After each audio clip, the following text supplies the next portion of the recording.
Բարև ձեզ, ձեր էկրաններին Դիգնիսի փոդքասթն է։ Այս տաղավարում մենք խոսում ենք կառուցապատման եւ դրան հարակից տարբեր ոլորտների մասին։ Իսկ մինչ ես կներկայացնեմ այսօրվա մեր հյուրին, դուք մի մոռացեք բաժանորդագրվել YouTube-յան մեր ալիքին եւ սեղմել զանգի կոճակը, որպեսզի բաց չթողնեք մեր հետագա հաղորդումները։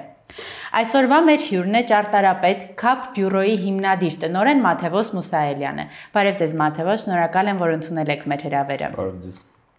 Մաթևոս, տարիներ առաջ ճարտարապետության եւ առհասարակ դիզայնի ոլորտում կարելի է ասել ոչ պահանջար կար, ոչ էլ այդքան առաջարկ, սակայն այսօր բացի այն, որ երկուսն էլ կան, հավելյալ նաեւ կա մրցակցություն ու շատ մեծ։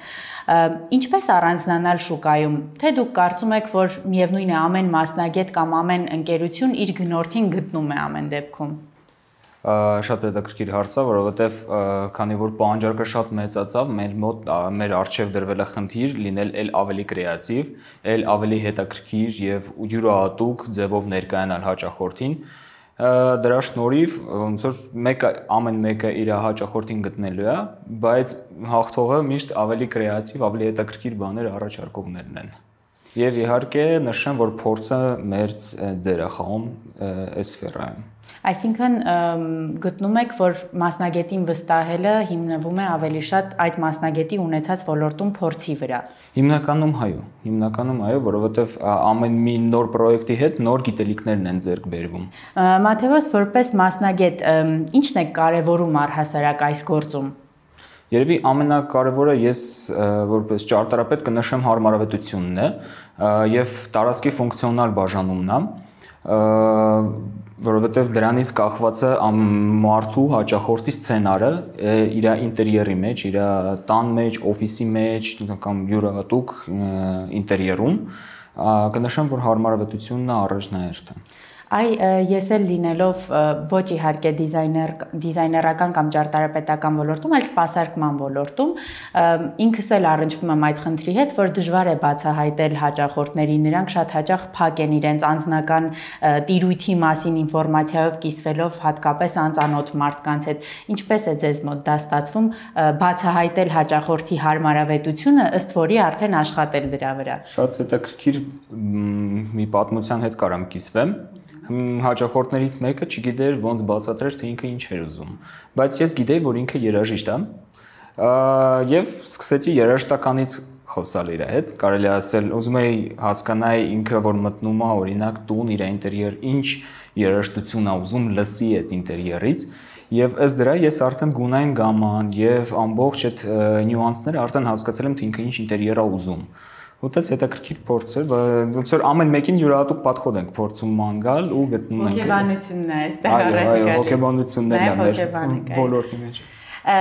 Մաթևոս, մեր նախնական զրույցում մի հետաքրքիր արտահայտություն արեցիք, որ ամեն ինչ կախված է պատվիրատուի գրպանից։ Այստեղ հարց է առաջանում, իսկապես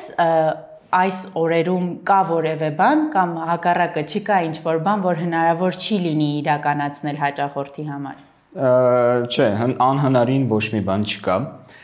ամեն ինչը իր արժեքը ունի, ասենց ասեմ, եւ այստեղ արդեն գալիս է, թե ինչի վրա հաճախորդը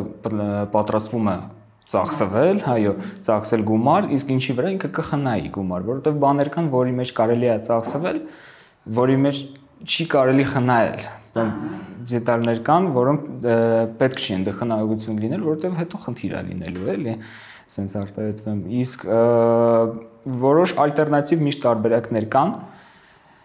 ու միշտ փորձում ենք ամենալավը գտնել հենց հաճախորդի ունեցած բյուջեի սահմաններում, այո։ Այո, իրականում հիմա շատ է հանդիպում, որ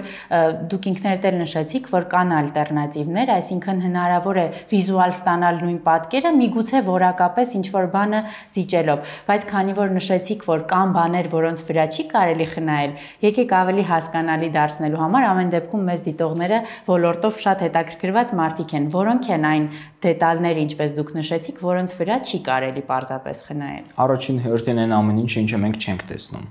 Այն ամեն ինչ են ներկառուցվող, եթե ներկառուցվող ինչ-որ կահույք ենք ունենամ ներկառուցվող, հա, ոչ միայն կահույք, այլ ինչ-որ սանտեխնիկա, ունենք լարեր, ունենք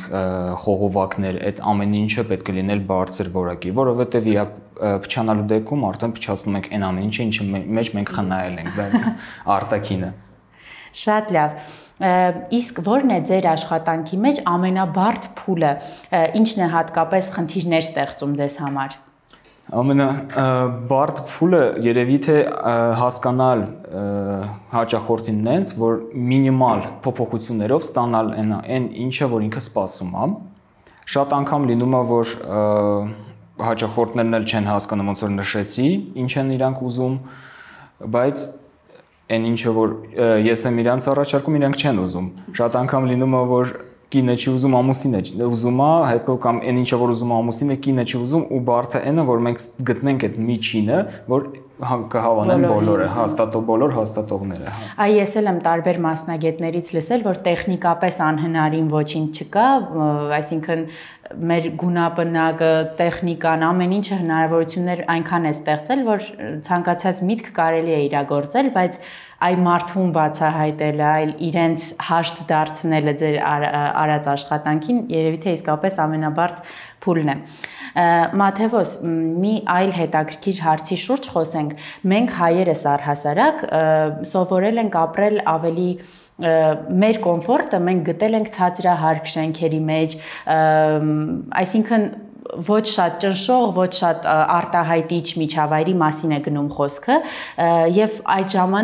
ժամանակներում երբ այսքան բարձրահարկ շենքեր չկային, ամեն ինչ շատ ճիշտ համադրության մեջ էր, այսինքն մեր ունեցած կանաչապատ տարածքը, խաղահրապարակները համահունչ էին մեր ցածրահարկ շենքերին։ Այսօր տեսնում ենք, որ մեր քաղաքը բառի բուն իմաստով դեպի վեր է զարգանում, հա, շենքերը ավելի բարձրահարկ են գնալով դառնում, ավելի ուղղահայաց է պատկերը երևում։ Ինչ եք կարծում, սա բնականon զարգացում է, թե կրկնօրինակում է միգուցե այլ մշակույթից։ Չէ, կարծում եմ, որ դա բնական զարգացում է եւ տեխնոլոգիայի պես մենք շարժվում ենք առաջ եւ արդեն կարողանում ենք բարձր շենքեր կառուցել, տեխնոլոգիաները զարգանում են, մենք էլ ժամանակի հետ ենք գնում, սերունդը փոխվում է, այն մարդիկ, ովքեր սովորել են 5 հարգանի խրուշովկաներում ապրել, արդեն փոխվում է սերունդը նոր, արդեն ուրիշ կոմֆորտի հասկացողությունով։ Այսինքն ըստ ձեզ որպես մասնագետ բարձրահարկ շենքերը դա զուտ ավելի բարձր տեսարանի նպատակով են այսքան արդիական դարձել, թե կա նաև մասնագիտական այլ մեկնաբանություն։ Կարծում եմ, որ առաջին բանը դա ֆինանսականն է, որովհետև մենք գիտենք, որ հողատարածքը ունի արժեք եւ ինչքան շատ հարգեր, այդքան ավելի շատ գումար կվաստակի կառուցապատողը։ Շատ անկեղծ պատասխան է։ Բայց շատ լավ կլինի, որ կանաչապատման եւ կառուցապատման հարաբերությունները պահվեն, այն բոլոր կանոնները, որ պահանջվում է շենք կառուցելուց պահվեն, որը ստեղծում է հարմարավետություն։ Այդ շատ լավ կլինի, որ դրան հետևեն։ Այս տաղավարում մենք հաճախ քննարկում ենք ունենում ոլորտի ներկայացուցիչների հետ եւ խոսում ենք մեր քաղաքի առհասարակ ճարտարապետական տեսքի մասին, ոչ միայն կետային շենքերի։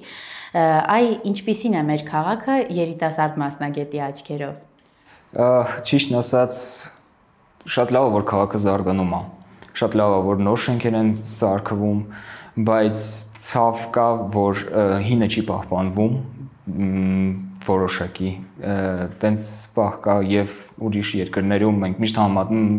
всё познается в сравнении, տենց ասած կա, որ ինչ համատության մեջ է։ Այո, մենք տենում ենք ուրիշ քաղաքներ, ուրիշ մեգապոլիսներ եվրոպական, որտեղ խիստ պահպանվում է հին քաղաքը, խիստ պահպանվում է եւ խիստ օրենքներն են դրված ամեն մեկի, թեկուզ են պատուանագոգին ծաղիկների գույնը, այդ ամեն ինչը պահպանվում է։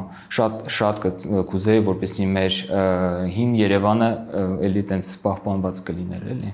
Ամեն դեպքում Մաթևոս դուք էլ լինելով մասնագետ, վստահ եմ տեղյակ եք խնդրի մասին, որ շատ շենքեր պարզապես այլևս վթարային են դարձել։ Դուք գտնում եք, որ դրանք վերակառուցելը, նույն ռեստավրացիայի ենթարկելը, պահելով արտաքին տեսքն է ավելի ճիշտ, թե